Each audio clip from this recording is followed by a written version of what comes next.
महाराष्ट्र से आता हूं, मैं मराठी हूं। महाराष्ट्र से आता हूं, मैं मराठी हूं।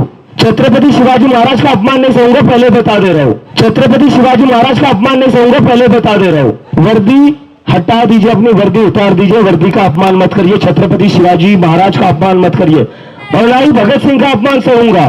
और दूसरी बात, अगर तुम्हें ये बात याद रखो, तुम्हारी जो तनख्वाह आती है एसीपी अजय शर्मा हमारे टैक्स के पैसे से आ रही है, नरेंद्र मोदी के घर से ले आ रही है, और अगर यही हरकतें करनी है, यही गुंडागर्दी करनी है, तो वर्दी उतार दो, बीजेपी हेडक्वार्टर के सामने वॉचमैन बन जाओ और बोल दो मैं भी चौकीदार। नमस्कार जुले साथियों, आज मेरे और मेरे साथ बैठे और साथियों के 5वां दिन अनशन का हो रहा है पानी और नमक पर। और मैंने देखा कि कई पोस्ट में लोग बहुत सारे अटकलें लगा रहे हैं कि उनका हेल्थ बहुत डाउन है। किसी ने तो लिखा था ही मे बी डेड। तो मैं यही कहूँगा जैसा मार्क ट्वेन ने कहा, the rumours of my death are highly exaggerated. मेरे मौत की अफवाहें बढ़ा चढ़ा कर की गई हैं। ये ज़रूर है कि मेरे साथियों को जब मैं थोड़ा थकान महसूस करता हूँ और डॉक्टर्स कुछ रिपोर्ट्स देते हैं तो चिंता होती है, तो ये तो उनकी मोहब्बत है। मगर आप मुझे साक्षात देख रहे हैं, मैं काफ़ी अच्छे हालत में हूँ। बहुत अच्छा तो नहीं हो सकता हूँ 5 दिन भूखा रहने के बाद, आप 2 दिन रह के देखिए। मगर ऐसा कोई चिंता की बात नहीं है। मैंने सोचा मैं आप लोगों को बता भी दूं, ये अनशन, ये फास्टिंग क्या हमारे लिए इतना खतरनाक है या लाभदायक है।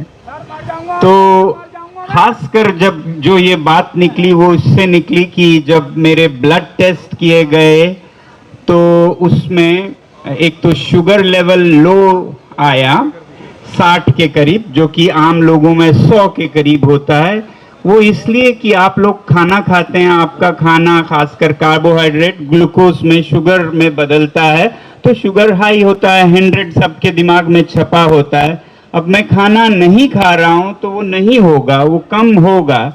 मगर प्रकृति का चमत्कार देखिए, जैसे जैसे हम खाना बंद करते हैं तो बॉडी अपने खुराक, अपने एनर्जी को बदल कर बॉडी में जो फैट्स होते हैं उनकी तरफ रुख करता है, वो खाने लगता है। यानी कि आप सोचिए एक हाइब्रिड कार जो शुरू में अपना एनर्जी इलेक्ट्रिक बैटरी से लेता है और कुछ देर बाद वो फिर पेट्रोल से लेता है, तो वैसे ही ये कार्बोहाइड्रेट से ले रहा था, अब वो फैट से लेता है। जब फैट से लेता है तो कीटोन बॉडीज बढ़ जाते हैं, इसलिए कीटोन लेवल मेरा 3 के करीब है, जो कि ना के बराबर होना चाहिए। वो इसलिए है क्योंकि कि मेरा बॉडी अपना काम कर रहा है, फैट से अपना एनर्जी ले रहा है। तो ये उतनी चिंता की बात नहीं है किसी फास्टिंग आदमी में, किसी उपवास पे बैठे आदमी में। आपका हो तो मुश्किल हो सकता है, खासकर कोई डायबिटिक हो और उसका हाई हो तो चिंता की बात है। जो 5 दिन से भूखा हो तो चिंता की बात नहीं है। तो फैट्स को ये खा रहा है, जो कि बुरी बात नहीं है। कुछ लोग तो बहुत पैसे देके यही कराना चाहते हैं तो इसीलिए 3 किलो मेरे कम हुए हैं, तो इसीलिए हुए हैं। दूसरा और एक इसमें साइंस है, वो भी आपको बता दूं। साइंस ये है कि 2016 में एक जापानीज साइंटिस्ट को नोबेल प्राइज मिला था ऑटोफेजी पर। उनका नाम था योशिनोरी ओसुमी। ऑटोफेजी का मतलब है ऑटो यानी खुद, फेजी माने खाना, खुद को है बॉडी। जब आप खाना बंद करते हैं तो वो खुद को खाता है। कीटोसिस में तो वो चर्बी फैट्स को खाता है, उसके बाद ऑटोफेजी में वो बिगड़े हुए सेल्स को खाता है, जो टॉक्सिन्स हैं उनको खाता है, वायरसेस बैक्टीरियाज हैं उनको खाता है, ब्रेन सेल्स में जो टॉक्सिन्स हैं उनको खाता है। तो सच बताएं तो वो आपके अल्जाइमर्स, जैसे पार्किंसंस जैसे डिजीज से आपको बचाता है। बैक्टीरिया वायरस जो भी आपके कैंसर सेल्स की शुरुआत हो उसको खाता है, तो ये आप हेल्थ के लिए भी करते हैं। तो ऐसे 5-7 दिन में कुछ बिगड़ता नहीं है, बल्कि बनता है, अच्छा होता है। तो आपको ऐसा चिंता करने की जरूरत नहीं है। हाँ, थकान महसूस होगी, उतना उछल कूद नहीं सकूंगा, फिर भी मुस्कुरा सकता हूँ, वो ज्यादा बड़ी बात है। ठीक है, तो बात यह है कि आप लोग क्या करते हैं। आप लोग यहाँ ठूस ठूस के खाना खाते हैं, वो मुझे थोड़ा दुखद लगता है। मैं चाहता हूं कि आप लोग भी कम से कम एक दिन का अनशन करें। यहाँ जब आते हैं तो एक दिन का हमारे संवेदना में, सपोर्ट में दिन का कम से कम अनशन करें, और जितना हो सके जो यहाँ उदारता से खाना देते हैं उनको दिन का खाना तो कम से कम न देना पड़े, शाम का आप खाएं। मगर अगर खाना चाहें तो जरूर खाएं, ये ऑप्शन हो आपके लिए कि एक दिन का सॉलिडेरिटी में आप भी अनशन करें या ना करें। मगर करें तो आपको बहुत फायदे होंगे, ना करें आप ऐसे ही मोटे होते जाएंगे, बीमार पड़ेंगे, मरेंगे जल्दी हमसे जो अनशन पे बैठे हैं। तो ऑटोफेजी का फायदा लीजिए, कीटोसिस का फायदा लीजिए, एक दिन का कम से कम अनशन रखिए। हमारे साथ जो और विद्यार्थी युवक युवतियां बैठे हैं उनके साथ आप भी कम से कम एक दिन का रखिए, दिन का अनशन रखिए, आपके लिए फायदा होगा। ऐसे ही मैं सबसे कहता आया हूं कि आप यहाँ नहीं आ सकते हैं तो अपने शहर में, अपने गांव में, अपने घर में रखिए और एक वीडियो दीजिए कि मैं सीजेपी के इस आंदोलन के समर्थन में एक दिन का अनशन रख रहा हूं। उसके फायदे आपको ही होंगे, वो मत बोलिए, कोई बात नहीं। तो इस तरह से आप भी समर्थन करेंगे तो लोगों का दिल पिघलेगा और लोग जुड़ते जाएंगे। उसको आप, आजकल सोशल मीडिया का जमाना है, उस पे दीजिएगा कि मैं भी समर्थन में हूं। आपको थोड़ी तकलीफ होगी मगर बुरा भी आपका कुछ नहीं होगा, मगर लोगों को बहुत समर्थन का माहौल बनेगा। तो यही मैं आज बताना चाहता हूं कि मैं थकान महसूस कर रहा हूं, शायद थोड़ा कमजोर भी होऊंगा, मगर मर जाऊं या कीटोन लेवल इतने बढ़ गए, क्योंकि मुझे डर है कि ऐसा कुछ ज्यादा कहें तो ये पुलिस वाले मुझे जबरदस्ती ले जाएंगे और ग्लूकोज पे चढ़ा देंगे, जो कि मैं नहीं चाहता। इसीलिए मैं ये सब बोल रहा हूं, ऐसी कोई डरने की। अगर स्पेशलिस्ट से पूछें आप, न्यूट्रिशनिस्ट से पूछें आप, तो उन्हें पता होगा कि मेडिसिन में जो नोबेल प्राइज मिला था वो ऑटोफेजी को ही मिला है। कीटोसिस का ज्ञान सबको है, कीटोन लेवल्स बढ़ना एक नॉर्मल हेल्दी इंसान के लिए जब वो खाना बंद कर दे तो वो बुरी बात नहीं है, अच्छी बात है। इतना ही कहूंगा आज। धन्यवाद आप सबके समर्थन के लिए, आते रहिएगा।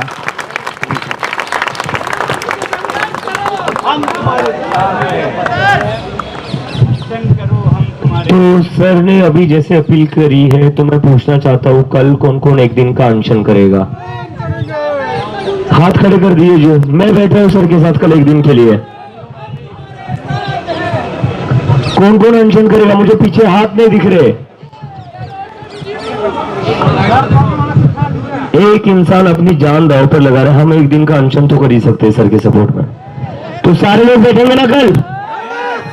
पक्की बात है? तो जुनेद भाई को बोल दूं कल खाना बंद रखने के लिए? ठीक है, शाम तक। सर कह रहे शाम तक, तो कल शाम को 2 वक्त का एक साथ नहीं खाना, फिर कुछ नहीं होगा। तो कल हम सभी लोग जो जितने भी यहाँ पर मौजूद है, कल सारे लोग हम एक दिन का अनशन करेंगे सॉलिडारिटी में सोनम सर के लिए और उन नीट के बच्चों के लिए जिनको जान गंवानी पड़ी धर्मेंद्र प्रधान की वजह से। सर आपके सामने बहुत हंस खेल कर बात कर रहे हैं, लेकिन मुझे थोड़ी चिंता हो रही है सर के लिए। आज 5वां दिन है, कल 6वां दिन होगा।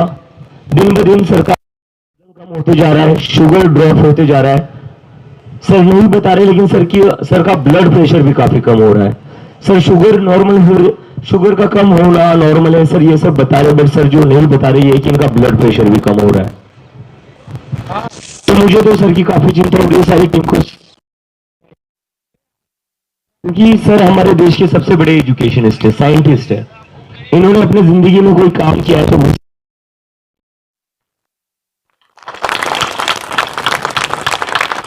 और उसके बाद भी 6 दिन के बाद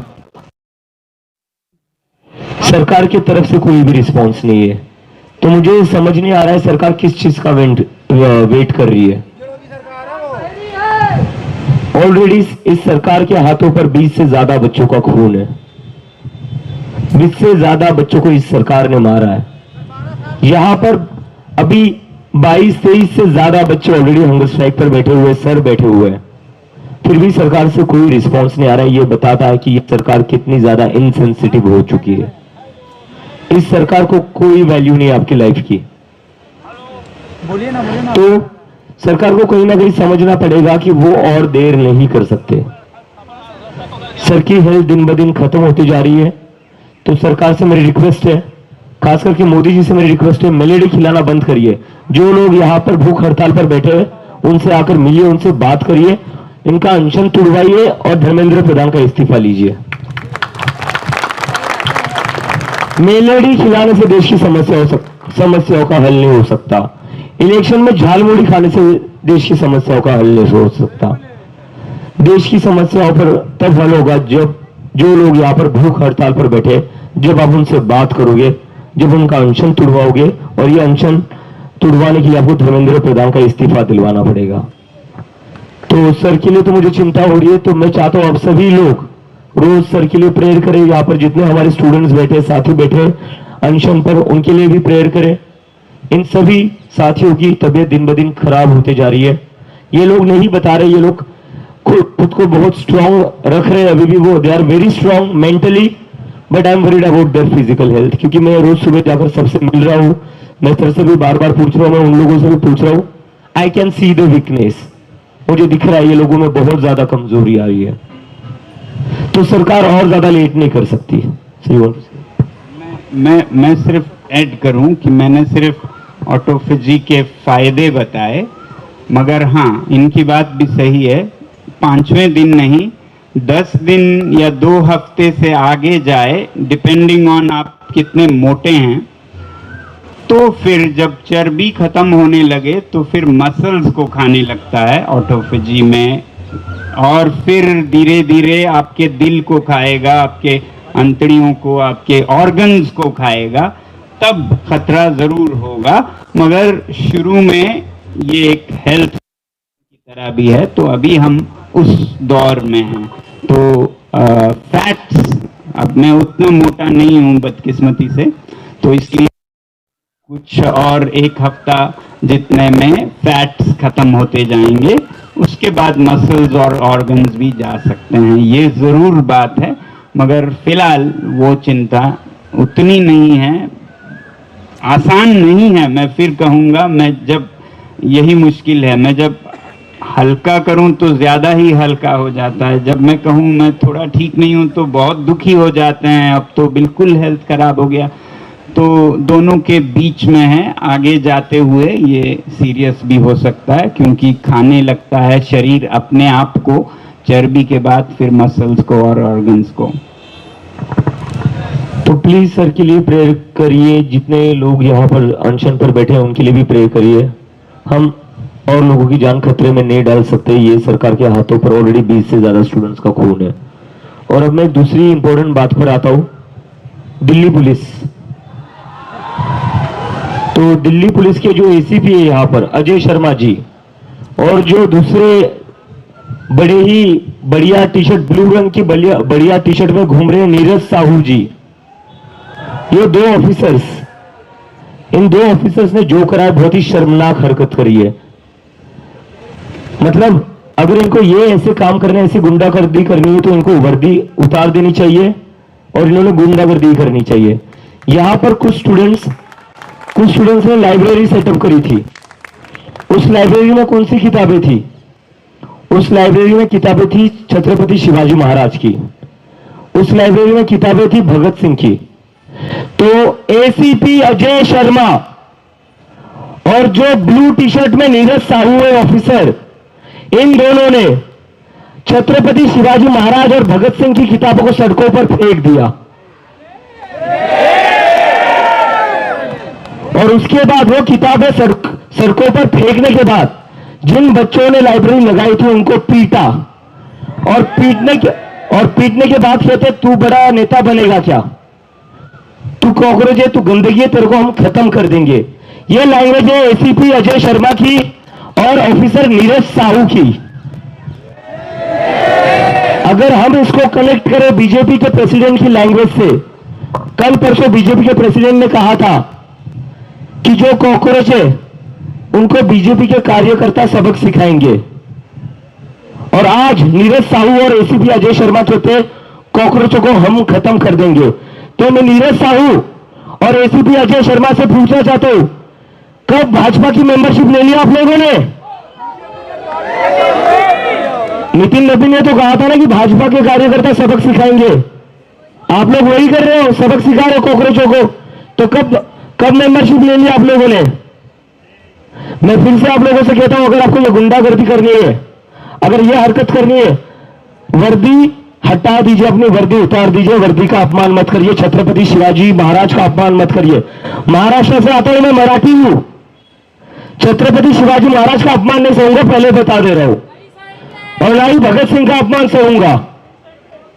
और दूसरी बात, अगर तुम्हें ये बात याद रखो, तुम्हारी जो तनख्वाह आती है एसीपी अजय शर्मा हमारे टैक्स के पैसे से आ रही है, नरेंद्र मोदी के घर से ले आ रही है।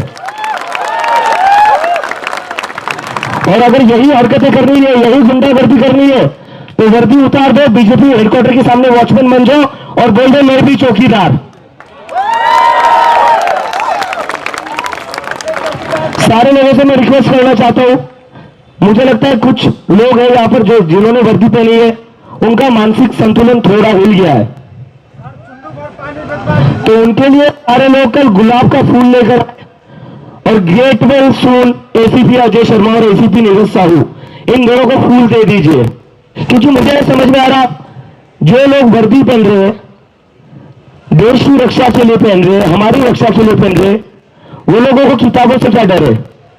अनपढ़ गवारों की सेवा करते करते आप लोग भी अनपढ़ गवारों को एंडोर्स करने लगे हो क्या? आपको भी दिक्कत होने लगी क्या? कोई अगर बुक पढ़े, किताब पढ़े,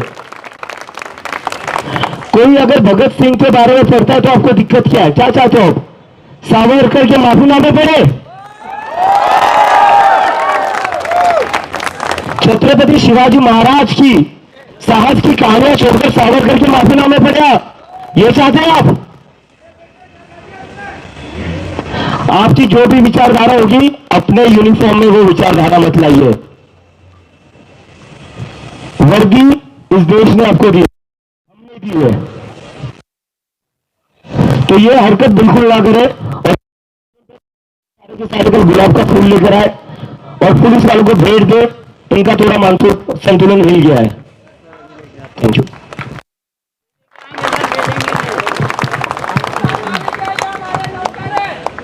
दोस्तों, यहाँ पे जो सारे लोग हैं उनसे हमारी एक अपील भी है। हमने शुरू में ही बोला था कि यहाँ पे जो भी है रोड पे जो आए हैं, ऑनलाइन जो सपोर्ट करते हैं इस मूवमेंट को, वो सारे लीडर्स हैं। तो आज एक चीज और जान लीजिए, आप इस मूवमेंट के प्रवक्ता भी हैं। जब भी आप यहाँ से जाए बाहर, आपसे अपील है कि आपको जो भी मिले, आप बस से ट्रैवल कर रहे हो, आप मेट्रो से ट्रैवल कर रहे हो, ट्रेन से आ रहे हो, ये मूवमेंट के बारे में लोगों को बताइए। उनको रिक्वेस्ट करिए कि वो यहाँ पे आए, जंतर मंतर में आए, हमारे समर्थन में आए, सोनम जी के भूख हड़ताल के समर्थन में आए। क्योंकि आपको जैसे पता है, मेन स्ट्रीम मीडिया ने हमें ब्लैकआउट करके रखा हुआ है।